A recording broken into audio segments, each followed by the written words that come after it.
सलाम हिंदुस्तान दोस्तों, मैं हूं मोइन शमसी। चैनल है माय हिंदी माय उर्दू। हिंदी और उर्दू दोनों ज़बानों के अल्फाज को एक साथ समर्पित, बल्कि इनके शुद्ध उच्चारण को, इन दोनों ज़बानों के शब्दों के शुद्ध उच्चारण को एक साथ समर्पित अपनी तरह का एकमात्र चैनल है माय हिंदी माय उर्दू।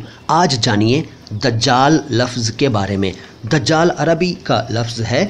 दज्जाल के बारे में हमने पढ़ा है और आपने भी शायद पढ़ा होगा कि क़यामत से पहले एक शख्स आएगा, एक शख्स पैदा होगा जिसकी एक आँख होगी और जो खुदा होने का दावा करेगा। इसका पूरा नाम किताबों में मसीहुद दज्जाल आता है, मसीहुद दज्जाल। कुछ किताबों में लिखा है कि ये व्यक्ति हज़रत ईसा होने का दावा करेगा। इसका शाब्दिक अर्थ है झूठा, धोखेबाज, धूर्त यानी मक्कार। इसके अलावा कुरूप यानी भद्दा। कई किताबों में इसे मसीह कज़्ज़ाब भी लिखा है, मसीह कज़्ज़ाब। इसके बारे में ये भी लिखा है किताबों में कि दीन का विरोध करेगा और ये क़यामत की सबसे बड़ी निशानी होगा, दज्जाल। वीडियो कैसा लगा कमेंट बॉक्स में बताइए। अच्छा लगा है तो वीडियो को लाइक कीजिए, अच्छा नहीं लगा है तो डिसलाइक कीजिए। चैनल को सब्सक्राइब नहीं किया है तो कर लीजिए। शुक्रिया। सलाम हिंदुस्तान।